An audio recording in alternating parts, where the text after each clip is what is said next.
If money's on your mind, you are definitely not alone. The Everyday Wealth in America study is back with eye-opening info that shows how people all over the country are navigating their financial ups and downs.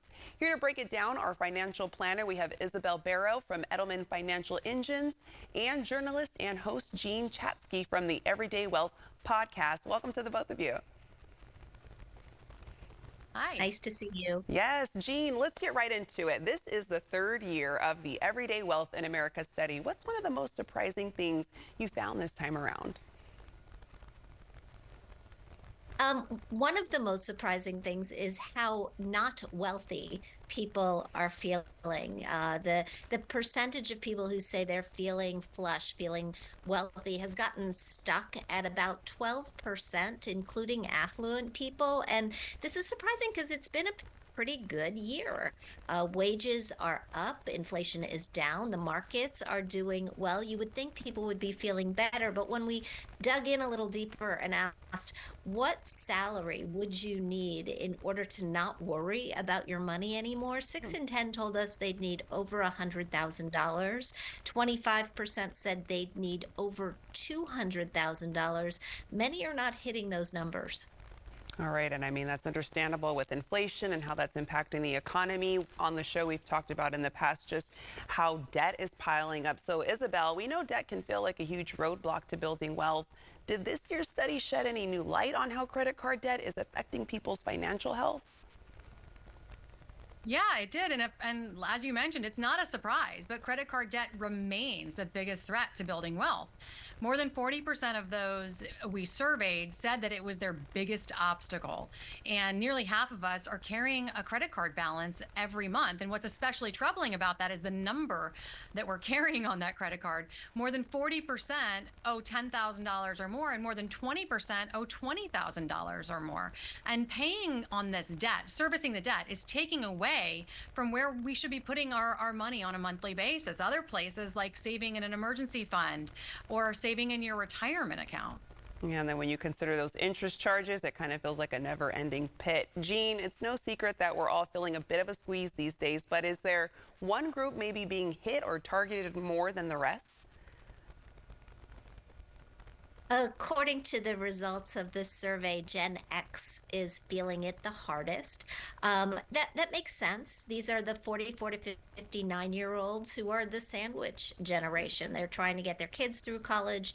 At the same time, they're being asked to step up and take care of their older parents. They're also the first generation that really had no access to a traditional pension. That adds to the burden. So you put all of these factors together, and 50% of them say they don't think they'll be able to meet their goals without help from a financial professional.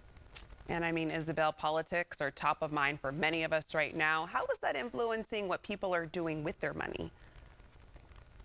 Yeah, it's interesting because we know that people make emotional decisions about money, period. But politics hasn't escaped that either. We found that nearly 1/4 of people that we surveyed have made financial decisions as a reaction to an election. And that includes things like popping in and out of the market or in and out of investments based on their concerns about the outcome of the election or an election. And we remind our clients that money isn't red or blue, money is green. And we have found that money invested in the market over the long term in a well-diversified portfolio, meaning stocks and bonds, et cetera, well, this trends upward over time, no matter who's in office, no matter which party's in control. So make sure that you're not emotional about it and jumping in and out of the market just because of political concerns. Stick with your plan. I like what you said. Money isn't red or blue, it's just green, so you have to look at it that way. Jean, speaking of influence, I mean, earlier in the show we talked about keeping up with the Joneses. So social media has a way of making us think we need to keep up with everyone else. Did the study uncover anything about social media and how it may play a part in our financial behavior? It did, and it's distressing, to be quite honest. 25% of people said they have fallen prey to misleading financial information on social media. The number is even higher for younger people, for people under 30. And it's just a reminder that if you're on TikTok, if you're on Instagram, you really don't know who you're listening to. And it's important to go elsewhere and verify their credentials, make sure that you know what sort of stake they have in the information that they're providing to you. Isabel, what's the one takeaway that people can start applying to their financial lives today? Yeah, well, we found in some good news that 3/4 of people who are working with a financial professional say that they're stressing less about money because of that.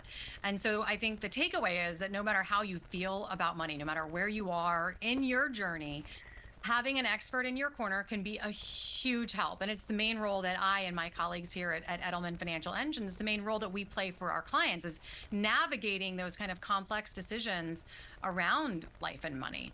And so anyone can go to edelmanfinancialengines.com to download that full study when it's available next week, or to get connected with a team member if you would like to talk with a planner. Yeah, it's helpful to know that people don't have to go it alone when they're trying to tackle their finances. Ladies, thank you so much for joining us today. For our viewers, you can find out more by going to edelmanfinancialengines.com.